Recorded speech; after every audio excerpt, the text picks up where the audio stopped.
सहनाववतु सहनौ भुनक्तु सह वीर्यं करवावहै तेजस्विनावधीतमस्तु मा विद्विषावहै। ओम शांति शांति शांति।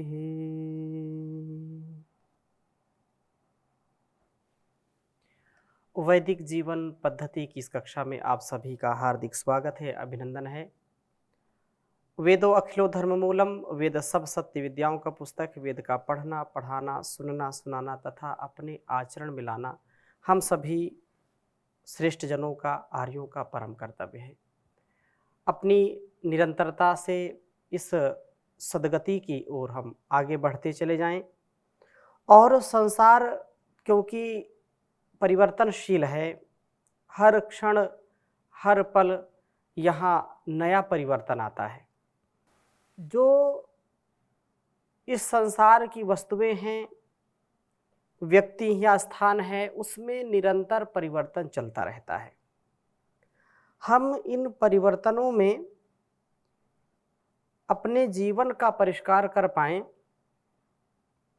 इस जीवन से सुंदर यशस्वी कार्य कर पाएं, इसके लिए हमको प्रभु की उपासना, प्रभु की भक्ति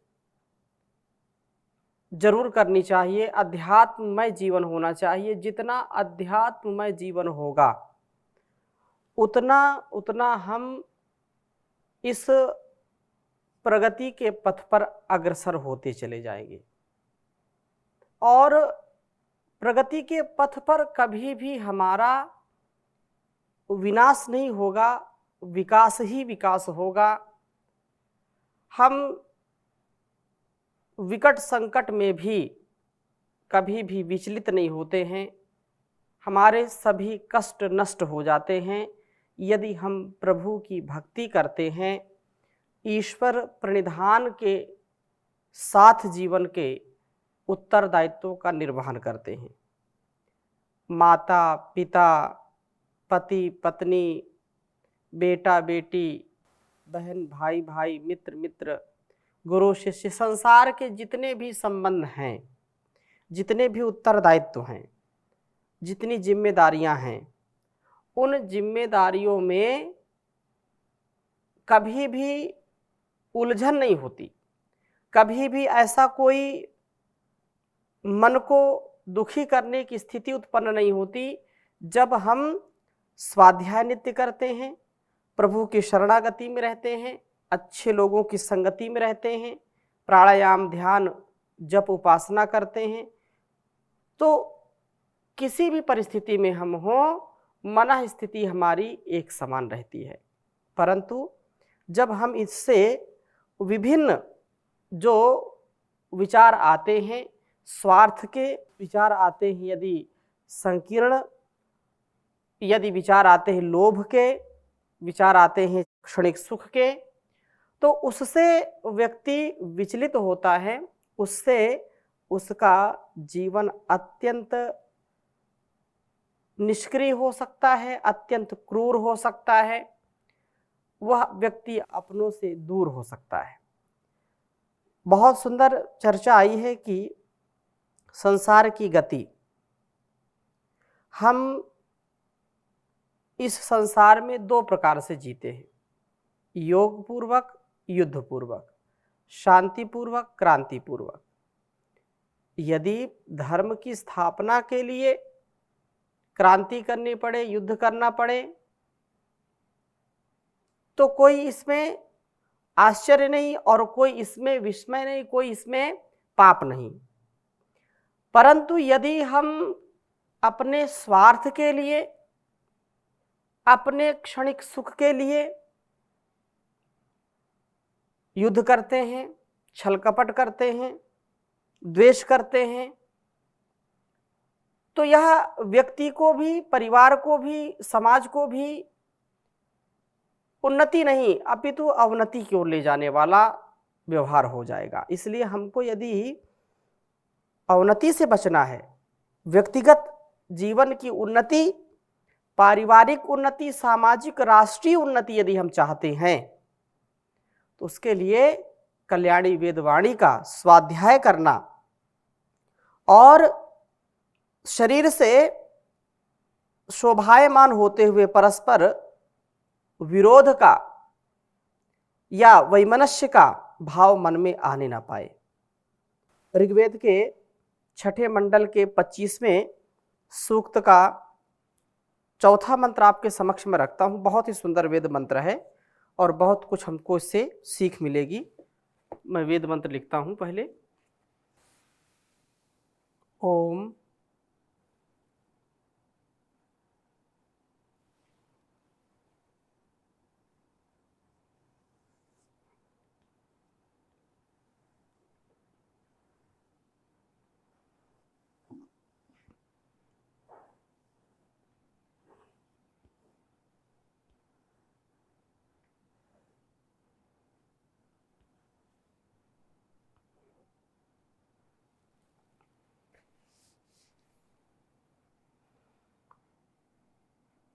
शूरो वा शूरम वनते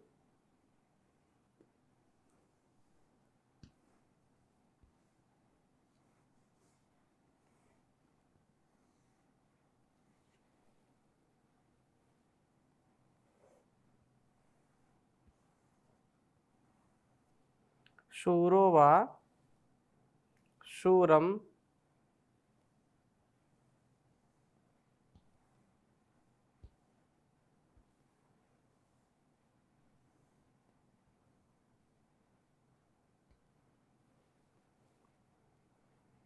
वनते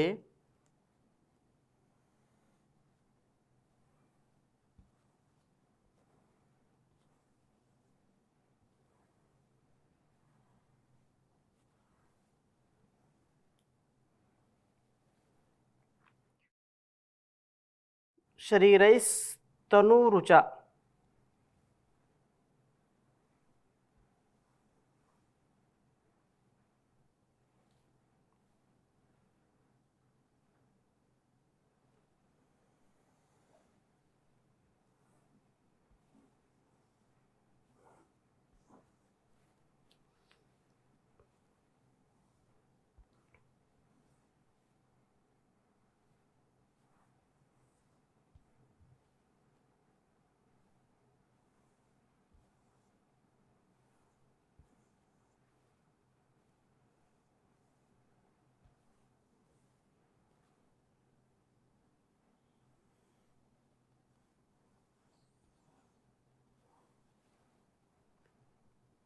तरुषि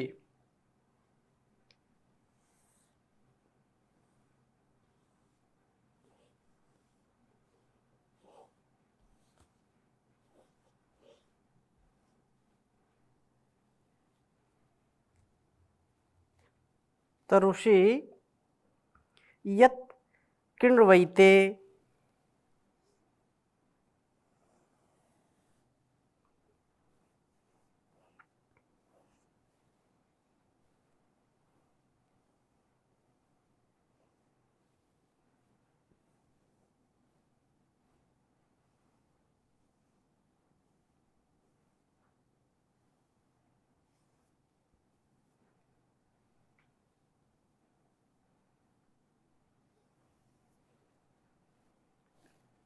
तोके वा गोषु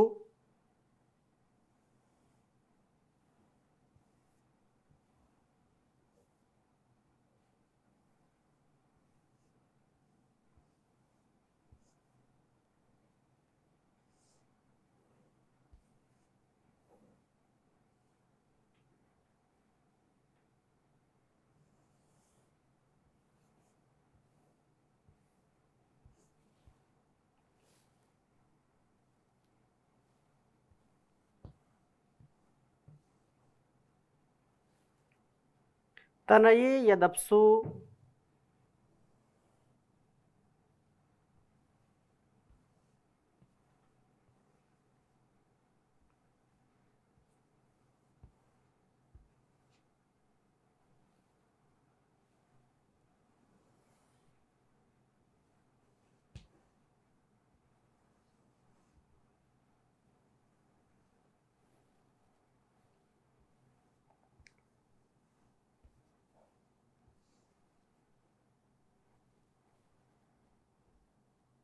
विक्रंदसि।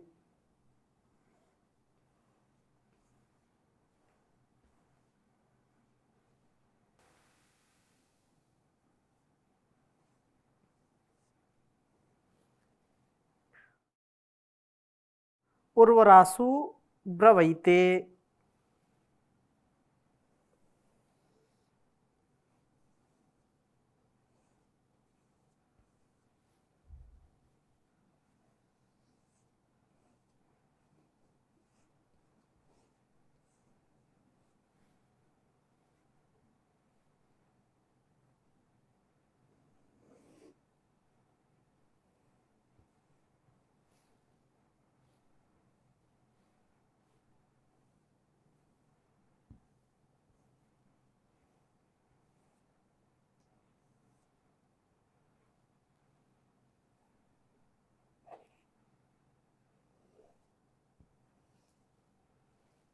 ऋग्वेद के छठे मंडल के 25वें सूक्त का यह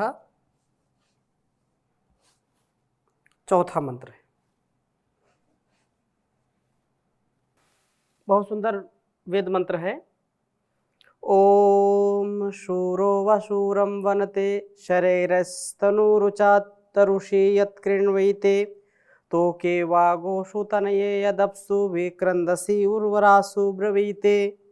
ओम शूरो वशूरम वनते शरीरस्तनुरुचा तरुषि यत्कृण्वैते तोके वागोषु तनये यदप्सु विक्रंदसि उर्वरासु ब्रवीते। कहा कि तनु रुचा,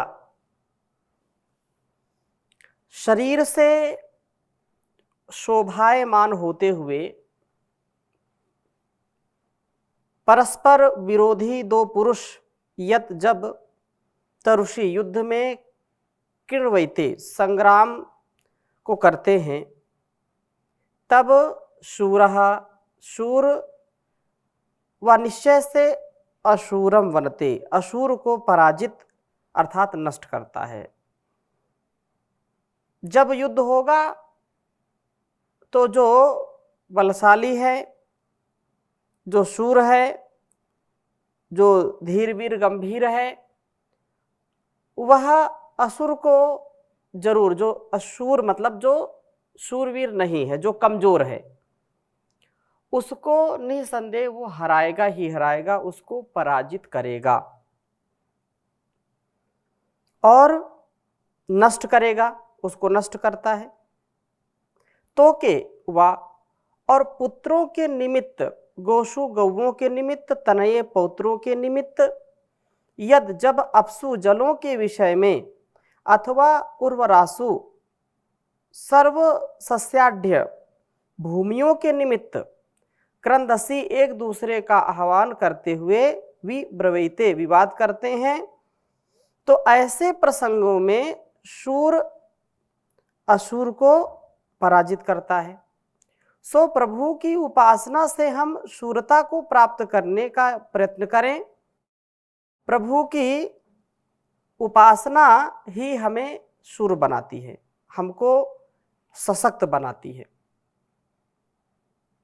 जो पारिवारिक द्वंद्व होता है, पारिवारिक जो परिवार में या जो गृहस्थ में प्रायः ऐसी स्थितियां उत्पन्न होती हैं जहां पर भाई भाई से युद्ध कर बैठता है, घर में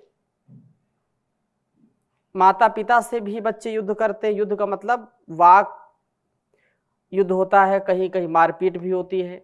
ये संसार का एक बहुत ही काला पक्ष है, या ये कहें कि अश्वेत पक्ष है, कि स्वार्थपरता में कभी पैसे के लिए झगड़ा घर में देखा जाता है, भाई भाई में झगड़ा होता है, संपत्ति के लिए झगड़ा होता है, लड़ाई होता है। कभी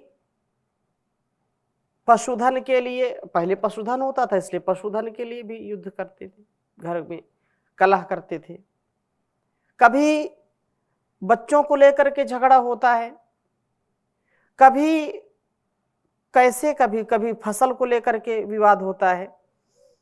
कभी जल को लेकर के विवाद होता है। ये तो शहरों में तो ऐसा, क्योंकि देश काल परिस्थिति में जहाँ जैसी स्थितियां होती वैसे ही झगड़े आरंभ होते हैं। गांव में भी ऐसे झगड़े देखे जाते हैं। खेतों में पानी देने पर भी पानी को लेकर के झगड़ा होता है, विवाद होता है। फसल को लेकर के विवाद होता है, भूमि को लेकर के, संपत्ति, चाहे चल संपत्ति हो अचल संपत्ति हो, संपत्ति को लेकर के विपत्तियां लोग मोल ले लेते हैं, एक दूसरे से वैर कर बैठते हैं, एक दूसरे के जो है जान माल का बिल्कुल ध्यान न रखते हुए कभी कभी लोग हत्या भी कर देते हैं एक दूसरे की छोटी छोटी बातों में।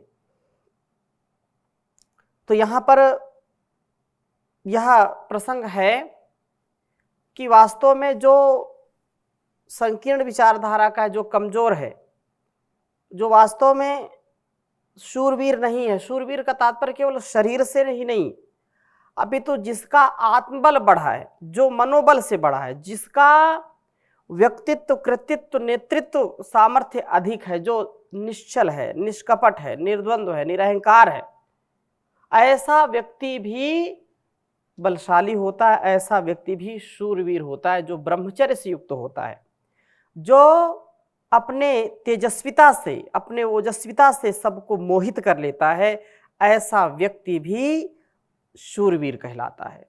ब्रह्मचर्य का पालन करने वाला भी शूरवीर है, जो संयम की डोर में बंधा है, जो असंयमित नहीं है, अमर्यादित नहीं है, अव्यवस्थित नहीं है, जिसकी इंद्रियां वश में है, जो इंद्रजित है, वास्तव में वह शूरवीर है। और जो संकीर्ण विचारधारा में है, जो स्वार्थ में फंसा हुआ है, जिसका जीवन कलंकित है, जिसका जीवन आत्मबल से नहीं, मनोबल से नहीं, शरीर बल से भी नहीं, जो कमजोर है लेकिन वह अहंकार के वशीभूत है, ऐसा अहंकार व्यक्ति को बिल्कुल निराधार बना देता है, उसका जीवन सदा दुखमय हो जाता है। इसलिए यहाँ कहा है, पुत्र पौत्रों, खेत के जलों व भूमियों के विषय में युद्ध तभी हो उठते हैं जबकि हम प्रभु की उपासना से दूर हो जाते हैं।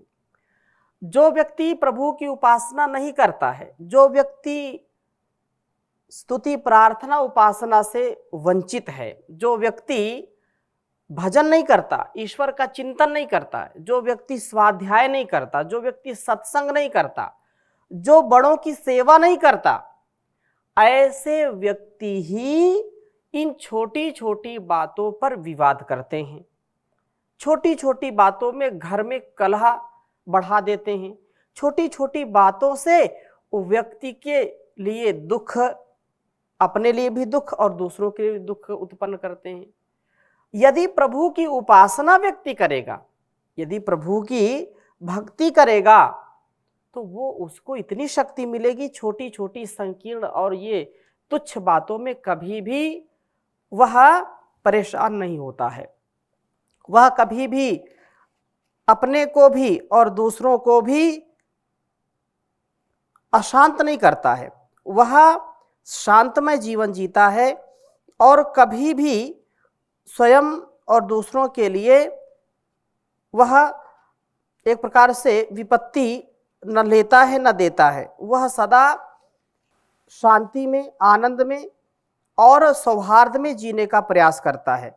वह व्यक्ति कभी भी व्यवधान नहीं बनता, वह व्यक्ति संसार के लिए, घर परिवार के लिए शुद्ध व्यवहार करके, शुद्ध आचरण करके समाधान बनता है।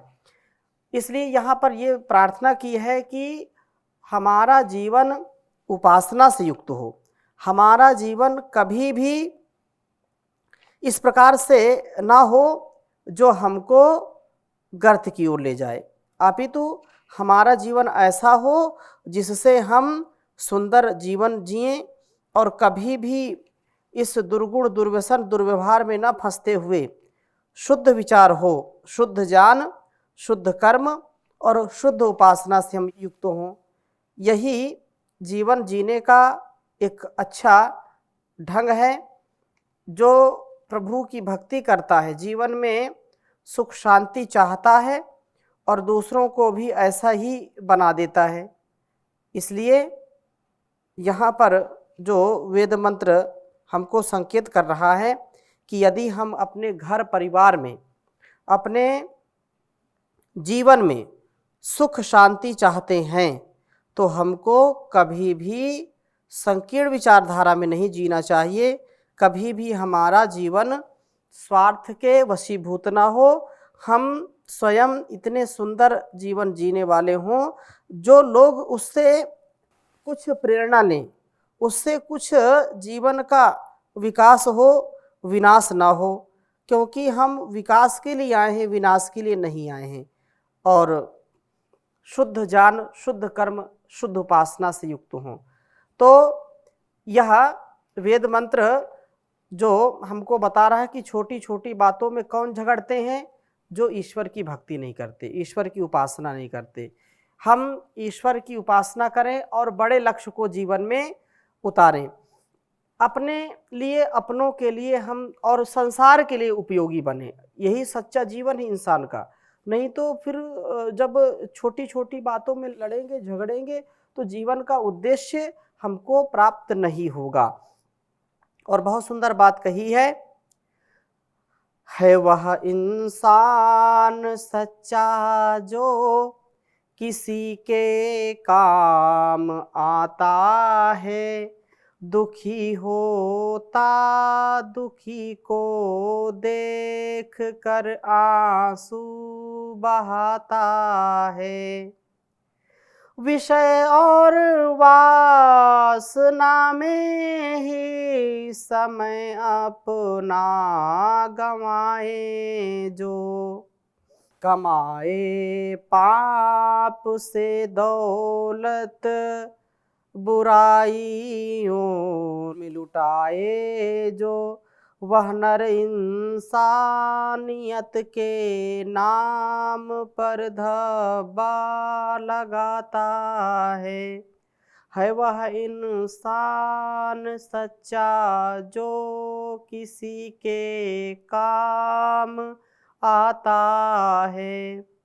हजारों आदमी बिन औषधि बिना कफन के मरते हैं, न तन पर उनके है वस्त्र, न बच्चे उनके पढ़ते हैं वह धनवान सच्चा जो दुखी के दुख मिटाता है, दुखी होता दुखी को देख कर आंसू बहाता है। धर्म की राह में तन मन व धन अपना लुटाए जो, ऋषिवर की तरह संसार भर में नाम पाए जो, उसी का नाम फिर इतिहास के पन्नों में आता है।